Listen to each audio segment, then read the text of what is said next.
दिव्य रश्मि press की ओर से आप तमाम दर्शकों का स्वागत है। मैं उप संपादक सुबोध कुमार सिंह अपने प्रेस के माध्यम से आप तमाम दर्शकों को नमस्कार अभिनंदन करते हैं। आज बहुत सौभाग्य की बात है कि हमारे स्टूडियो में भारतीय जन क्रांति दल के राष्ट्रीय अध्यक्ष माननीय श्री अजय वर्मा जी उपस्थित हैं। हमारे स्टूडियो की तरफ से अध्यक्ष महोदय का बहुत बहुत स्वागत। अध्यक्ष साहब नमस्कार। नमस्कार। नमस्कार अध्यक्ष महोदय, कुछ जानकारियां हमारे प्रेस के माध्यम से जनता आपसे जानना चाहती है, उस संबंध में कुछ आप हमें बताएं। जी, सबसे पहले हम लोग ये जानना चाहेंगे कि आपकी पार्टी की स्थापना कहां से हुई? देखिए, इस हमारी पार्टी की भारतीय जन क्रांति दल की स्थापना मां नर्मदा के किनारे अमरकंटक जबलपुर से हुई है जी। और ये हमको एक इस पार्टी को बहुत बड़ा सौभाग्य मिला है कि एक बहुत पहुँचे हुए संत के द्वारा इस पार्टी का नाम दिया गया जी। और 2009 में इसकी स्थापना हुई थी, बल्कि 2008 में हुई थी। 2009 में हमको इसका रजिस्ट्रेशन मिल गया था चुनाव आयोग से जी। और तब से ये पार्टी अनवरत अपना जो है सफलताएं करते हुए और करीब 12 प्रदेशों में हम पहुंच चुके हैं, चुनाव भी लड़ाए हैं कई स्थानों पे। तो ये हमारा एक भी छोटा सा सफ़रनामा है। अभी सफलता तो नहीं मिली है, लेकिन आगे भविष्य में निश्चित रूप से यह पार्टी उभरेगी और कई प्रदेशों में सत्ता में भी आएगी, ये मेरा पक्का दावा है।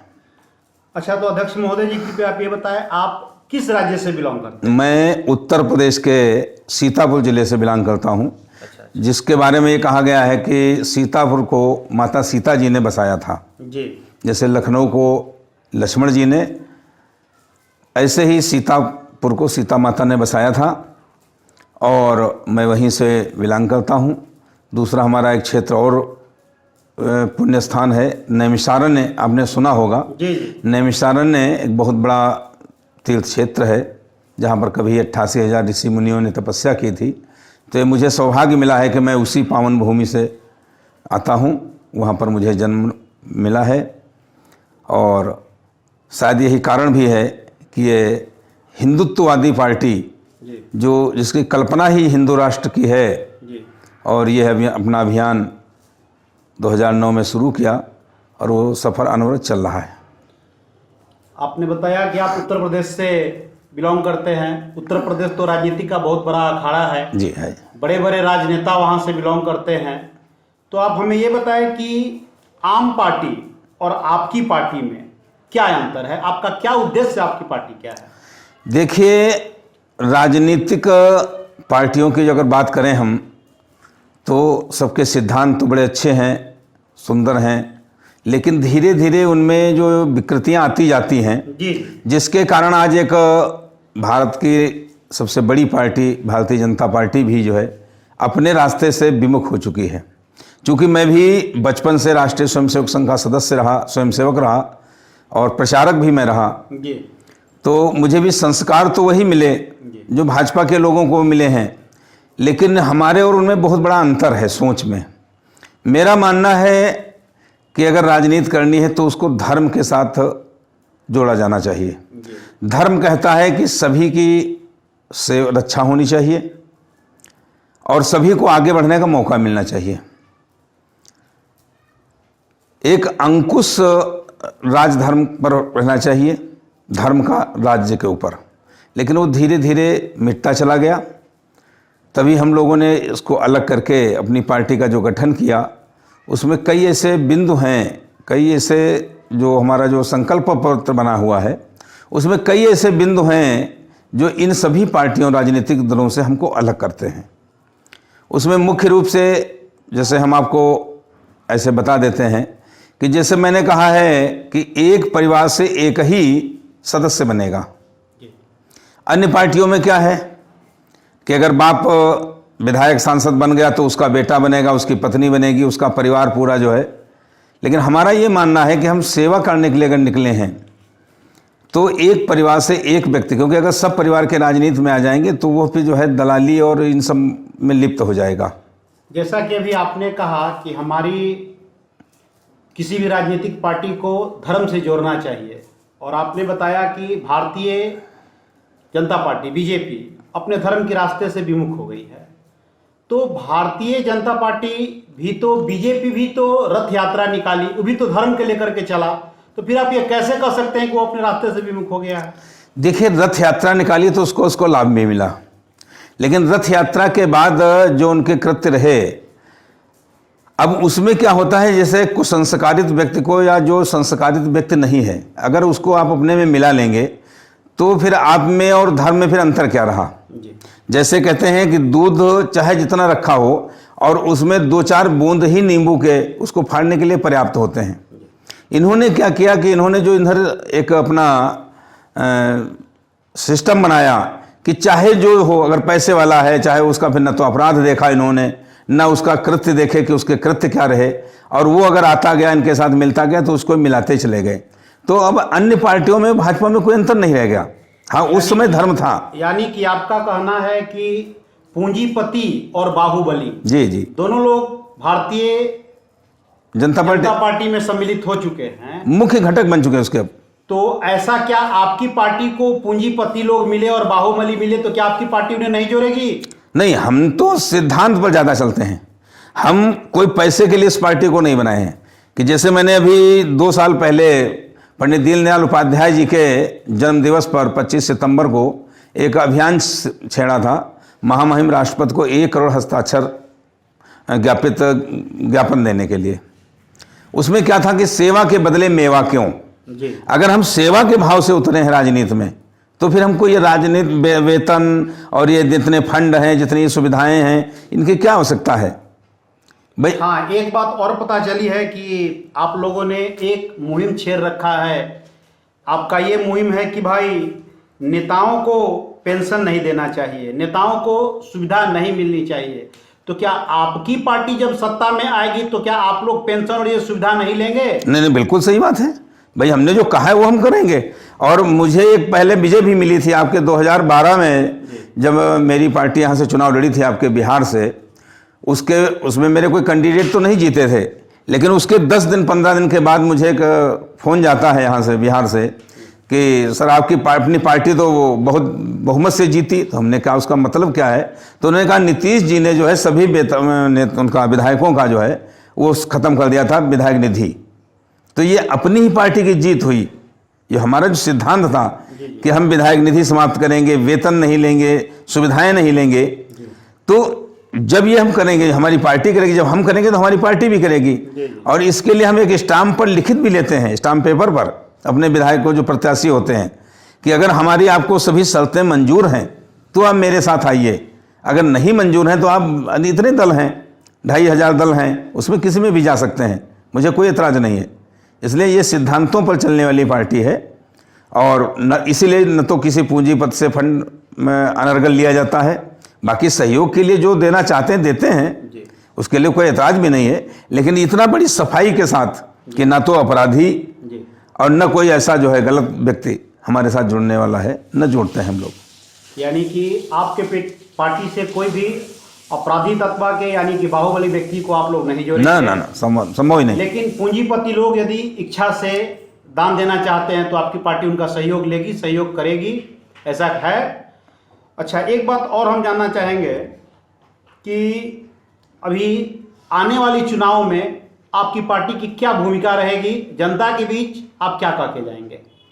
देखिए, जनता के बीच तो हमारे जो संकल्प पत्र में बिंदु दिए हुए हैं, या जो जन समस्याएं हैं क्षेत्र की, हम उनको लेके चलते हैं। चूँकि मैं किसान हूँ, खेती आज भी करता हूँ, और सन 88 से मैं अपने गांव का मुखिया रहा हूँ। अभी भी मेरे घर में ही मेरा छोटा भाई मुखिया है। तो मुझे तो जनता से इतना जुड़ाव है और जनता के बारे में इतनी समस्याओं से अवगत रहता हूँ कि उनकी समस्याएं क्या हैं। उनकी समस्याओं को अगर हम दूर करेंगे, दूसरे मैं वैद्य भी हूँ, मैं 24 मर्जों की दवाएं देता हूँ, उसमें 10 मर्जों की बिल्कुल निःशुल्क दवाएं हैं। जैसे कैंसर जैसा असाध्य रोग है, उसकी भी दवा मेरे पास फ्री है। घर पर मेरे यहाँ मेला लगता है रविवार और मंगलवार को। तो मेरा तो मुख्य उद्देश्य है, और डॉक्टर, वैद्य या डॉक्टर वही असली होता है जो जड़ में जाता है कि ये मर्ज आई कहाँ से। हमारा भी राजनीति में वही कहना है कि ये जो हमारा भारत कभी विश्वगुरु रहा, सोने की चिड़िया रहा, एक से एक यहाँ विद्वान रहे, चाणक्य जैसे व्यक्ति यहाँ विद्वान रहे, नालंदा जैसे विश्वविद्यालय रहे, तक्षशिला जैसे। और उसके बाद भी आज क्या कारण है कि हम आज पता नहीं कौन से नीचे, कितने नीचे पावदान पर हैं विश्व के कोने में देखा जाए। हमारे यहाँ पूरे विश्व से लोग यहाँ शिक्षा ग्रहण के लिए आते थे, अपने को धन्य मानते थे। आज हम बाहर अपने को जो है विदेश भेजते हैं शिक्षा विद्या अध्ययन के लिए। कितनी गलत बात है। हम सब इस जड़ में जा रहे हैं और हमारे साथ इसीलिए जो लोग जुड़े हुए हैं उनका हमेशा यही एक संपर्क काम रहता है कि हमारे पास जो जन की समस्याएं क्या हैं, जनों की, उन जन की समस्याओं को दूर करने का प्रयास कैसे किया जाए इस पार्टी के द्वारा। एक सवाल और, आपके पार्टी का झंडा का रंग कौन सा है? रंग केसरिया है, जो मैं आज पहने बैठा हूं, क्योंकि केसरिया हमेशा त्याग का प्रतीक है। कुछ आपके पार्टी के जो बैनर है, झंडा है, उस पर हमने कुछ लिखा भी देखा है, लिखा हुआ कुछ है, तो क्या लिखा हुआ है और उसका अर्थ क्या है वो भी आप हमारे जनता को बताएं। देखिए, सबसे बड़ी चीज जैसे हमने अभी बताया कि हमारे यहाँ जितने भी कार्यकर्ता हैं वो सब जन समस्याओं के बीच लगे होते हैं। मेरा एक स्लोगन लगा हुआ है, हिंदी हिंदू हिंदुस्तान, गौ माता नारी और किसान, इन सब पर है संकट महान, इनका जब होगा कल्याण तभी बनेगा देश महान। ये 6 बिंदु जो। हाँ अध्यक्ष महोदय, एक बात की और जानकारी लेना चाहेंगे कि आपके पार्टी के झंडे का कौन सा रंग है? देखिए, झंडे का रंग, हमारे साथ में झंडा भी है, केसरिया रंग है, पूरा बीच में सूर्य भगवान है, ऊपर लिखा हुआ है जय रेवा जय सेवा। जी, इसका अर्थ क्या है? जय रेवा जय सेवा का अर्थ बताएं। जी, इसका मैं पूरा अर्थ भी बताऊंगा। जय रेवा, रेवा एक नर्मदा माता, नर्मदा नदी का नाम है। जैसे गंगा जी के कई नाम हैं, मंदाकिनी और ऐसे करके जो है, ऐसे जो रेवा जो है शब्द, ये उनका जो है पर्यायवाची है माँ नर्मदा का। नर्मदा जी हमेशा जो है उल्टा बहती हैं जी। उनकी उनकी धारा जो है, सभी नदियों की धारा पश्चिम से पूरब को है, लेकिन माँ नर्मदा की धारा जो है वो पूरब से पश्चिम को है। जी। इनका जो है, तो इसलिए हम लोग क्या करते हैं, हम लोग राजनीति को, जो दिशा इनकी बदल गई है राजनीति की, उस दिशा को हम पुनः बदलना चाहते हैं। इसलिए जय रेवा लिखा है, जिससे उनका हमेशा आशीर्वाद मेरे साथ बना रहे, इस पार्टी के साथ बना रहे, और फिर मैं उस भाव को लेकर सेवा कर सकूं जनता की। इसलिए जय रेवा जय सेवा इस पे अंकित किया गया। यानी कि आपकी पार्टी भारत में एक परिवर्तन लाना चाहती है जो धर्म से जुड़ा हुआ हो और सारे लोग धर्म के मार्ग पर चले और धर्म की स्थापना। जी, बिल्कुल सही आपका कहना है कि बिना धर्म के राजनीति वो बिल्कुल गलत दिशा में चली जाती है। जैसे कहते हैं, अगर हाथी पर कोई महावत न बैठा हो तो हाथी तो अपनी किसी भी दिशा में जा सकता है, लेकिन अगर उस पर अंकुश लिए हुए महावत बैठा हुआ है तो वो सही जिस दिशा में चाहेगा उस दिशा में जाएगा। धर्म वो महावत है, वो हाथी को राजनीतिक रूप से, जैसे हाथी को जिधर भी चाहेगा धर्म ले जाएगा, और धर्म कभी गलत नहीं होता है, ये मेरा मानना है। इसलिए धर्म के साथ राजनीति को मैं इस पर स्थापित करना चाहता हूँ इस भारतवर्ष में। समय कोई भले थोड़ा लग जाए, और अच्छे लोग भी मेरे साथ जुड़ने के लिए तैयार बैठे हैं, आ भी रहे हैं काफी हद। यानी कि आपकी पार्टी राम राज की कामना कर रही है। पूरे देश में भगवान श्री राम की तरह जिस तरह से शासन चलता था, हिंदू धर्म की स्थापना थी, उसी स्थापना को आप लोग पुनः स्थापित करना चाहते हैं। जी जी, मेरा राम राज्य और कृष्ण राज्य दोनों में कोई अंतर नहीं है जी। कृष्ण जी ने जिस हिसाब से चलाया था उसमें दुष्टों का संहार किया था।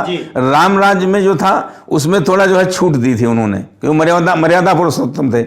मैं दोनों को सम्मिलित लेके चलना चाह रहा हूं, तब इस देश की जो है कल्पना जो हम करेंगे कि सोने की चिड़िया पुनः विश्वगुरु कैसे बने, हम उस दिशा में काम कर रहे हैं। अच्छा, अभी थोड़ी देर पहले आपने एक बात और बताया कि आप किसान हैं और आप किसान पर अच्छा विश्वास रखते हैं, खेती पर। तो अभी जो हमारा किसान आंदोलन चल रहा है उस संबंध में आप क्या कहना चाहेंगे? देखिए, किसान आंदोलन बिल्कुल सही है। अब ये जरूर होता है कि उसमें कुछ न कुछ राजनीतिक तत्व मिल जाते हैं। जैसे कोई भी मेला हो तो जरूरी नहीं कि उसमें सब बड़े धार्मिक लोग ही जाएंगे, उसमें चोर भी जाएंगे, लफंगे भी जाएंगे, जेब कतरे भी जाएंगे। तो लेकिन किसानों के लिए जो ये बिल आए हुए हैं 3, ये बिल्कुल गलत हैं। इस पर मेरा यही मानना है कि इनको त्वरित वापस लेना चाहिए मोदी सरकार को, और अगर नहीं ये वापस लेते हैं तो इनको इसका बड़ा खामियाजा भुगतना पड़ेगा आगामी चुनाव में, चाहे वो विधानसभा के चुनाव हो चाहे आगामी लोकसभा का चुनाव हो। ये तीनों बिल जो है किसानों के हित में नहीं है, क्योंकि मैं स्वयं किसान हूँ। जैसे इन्होंने 2014 में जो सरकार इन्होंने बनाई तब इन्होंने कहा कि 2022 में हम किसान की आय दोगुनी कर देंगे। लेकिन मुझे आज तक, मैं किसान होने के नाते बता रहा हूँ, मुझे आज तक कहीं पर भी ऐसा नहीं लगा कि मेरी आय बढ़ रही है। मेरी आय दिन पर दिन और घट रही है। क्यों? क्योंकि खाद और डीजल के दाम बढ़ गए, मजदूरी बढ़ गई, लागत मूल्य हमारा बढ़ता जा रहा है और आय हमारी कम हो, मतलब बिक्री हमारी कम होती जा रही। तो हम कैसे मान लें कि यार ये सही बिल ला के और हमारा भला करेंगे किसान का? इसलिए ये वापस होने चाहिए। बहुत अभी एक महापर्व आने वाला है, छठ पूजा, और बहुत ही नज़दीक दिवाली पूजा है। तो आप हमारे भारतवासियों को दिवाली पूजा और छठ पूजा के संबंध में क्या कहना चाहते हैं? 2 शब्द कहें। सभी जनता से मेरी अपील है कि जैसे जो पर्व हमारे महापुरुषों ने बनाए हैं, हम कहीं ना कहीं उनमें थोड़ी विकृतियां लाते हुए और उनको जो है गलत दिशा में ले जा रहे हैं।